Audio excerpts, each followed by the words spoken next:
আসসালামু আলাইকুম। সৌদি আরবের ভিসা নিয়ে যারা বাংলাদেশ থেকে সৌদি আরবে আসতে চাইতেছেন অথবা আমার সাথে যোগাযোগ করছেন বা আজকের এই ভিডিওটা আপনার সামনে আসছে, আপনি ভিডিওটা দেখতেছেন। এরপর হয়তো আপনি আমাকে মেসেজ করবেন, আমার সাথে কথা বলবেন, আমাকে অনেক কিছু জিজ্ঞাসা করবেন। এটা স্বাভাবিক। আমি যে ভিসাগুলার বিজ্ঞাপন দিচ্ছি বা আমি যে ভিসাগুলা বিক্রি করতে চাইতেছি, এগুলার কাজ কি হবে, এগুলার কাজ কোথায় হবে, এ টু জেড সবকিছু জানাবো এই ভিডিওতে।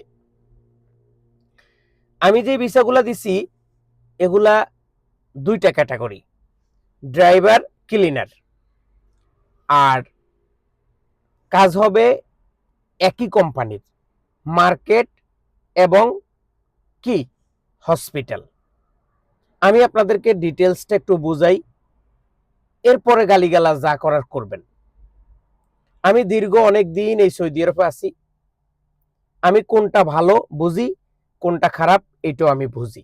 বুঝে শুনেই কিন্তু আমি কাজ কারবার করতেছি বা বুঝে শুনেই কিন্তু আমি কাজ কারবার করব।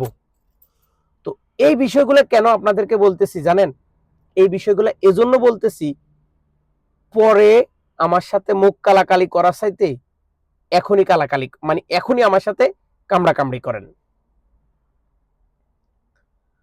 হসপিটাল এবং মার্কেটের ক্লিনার, ড্রাইভার আমি বাংলাদেশ থেকে নিয়ে আসব এবং আনতেছি অলরেডি 5 থেকে 10 জন মানুষের পাসপোর্ট রিপোর্ট মেডিকেল চলে আসছে, তারা জমা দিছে, টাকাও নিছি। কিন্তু কারোর সাথে 2 নম্বরই করব না। লোক সৌদি আরবে ঠিকই নিয়ে আসব। আর যারা বিষয়টাতে অন্য লেভেলে নিয়ে যাইতে চাইতেছেন বা বিষয়টাকে অন্যরকম বুঝাইতে চাইতেছেন, আপনারা হয়তো জানেন না আমি 2 নম্বরই কম করি না তেমন একটা। কিন্তু এখানে কথা আছে, আপনাকে আমি যদি বেশি ছাড় দিই তাইলে আপনি এত দূরে চলে যাবেন, আপনাকে টান দেওয়ার মতো আমার আর সুযোগ থাকবে না। অনেকে জিজ্ঞাসা করেন হসপিটালটা কোন জায়গায়, মার্কেটটা কোন জায়গায়।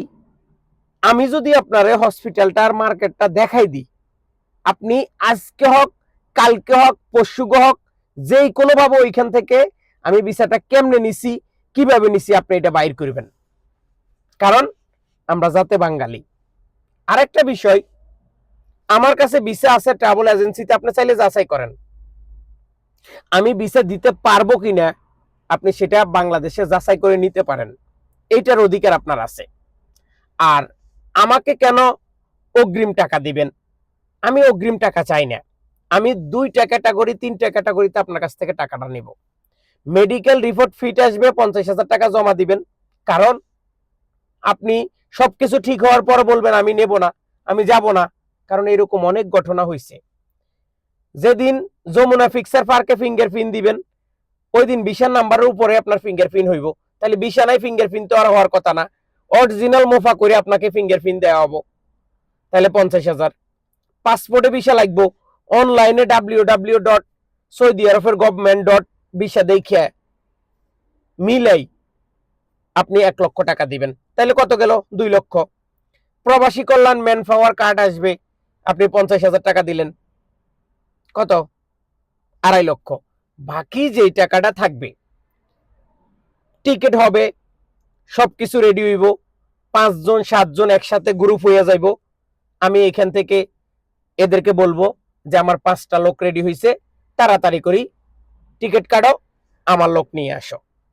এখন আপনার ভিসা হয়েছে, আপনি যদি আমার লোকে চিল্লাচিল্লি করেন, আমি কিন্তু আপনাকে ফ্লাইট দিতে পারবো না।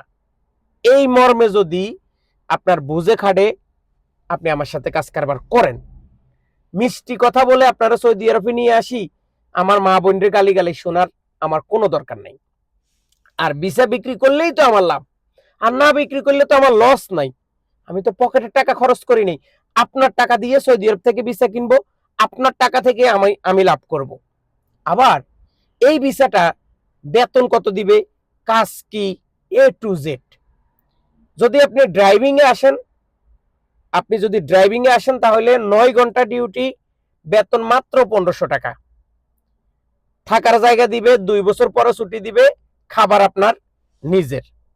আবার এই কোম্পানিতে যদি আপনি ক্লিনারের কাজে আসেন, মাত্র 1300 টাকা বেতন, খাবার আপনার 9 ঘন্টা ডিউটি, থাকার জায়গা দিবে, 2 বছর পরে আপ ডাউন টিকিট দিবে, আপনি বাংলাদেশে যাইতে পারবেন। আবার ক্লিনারের বয়স 21 থেকে 35, ড্রাইভারের বয়স 21 থেকে 38 অথবা 40, এর উপরে গেলে আমার পক্ষে সম্ভব না। এই বিষয়গুলা আমি ক্লিয়ার আপনাদেরকে বলতেছি, আপনার বুঝে খাটলে আসেন, না বুঝে খাটলে আসার দরকার নাই। আমি কাউকে জোর করে নিয়ে আসতেছি না। সৌদি আরবের অবস্থা খারাপ, সৌদি আরবে এটা হয়েছে সেটা হয়েছে, ভাই এই রিজিকটা আপনার কপালে লেখা আছে। আল্লাহ পাক আপনার রিজিক কোথায় রাখছে এটা আল্লাহ পাক ভালো করে জানে। তো আপনি আপনার চিন্তা করে সামনের দিকে এগিয়ে যেতে হবে, আর আল্লাহ আপনার রিজিক যেখানে রাখছে আপনি সেইখানে যাবেন। ধরেন আমি এই ভিসাগুলো বিক্রি করতাম না, তাহলে এই কোম্পানি যে ভিসাগুলো উঠাইছে আমার মাধ্যমে হোক আর অন্য মাধ্যমে হোক, ভিসা কিন্তু তারা বিক্রি করবে, বা ট্রাভেল এজেন্সির কাছে হোক। কিন্তু ট্রাভেল এজেন্সিরা মিথ্যা কথা বলি, আপনাকে ভুলভাল কথা বলি বিদেশে পাঠাই দেয়। এজন্য আমি সরাসরি যেটা লিগেল, যেটা সত্য, সেটা প্রচার করে যদি 2 জন মানুষকে, 10 জন মানুষকে, 50 জন মানুষকে বিদেশে আনি, রিজিকের ব্যবস্থা করে দিতে পারি, তাহলে আমার দোষ কোথায়?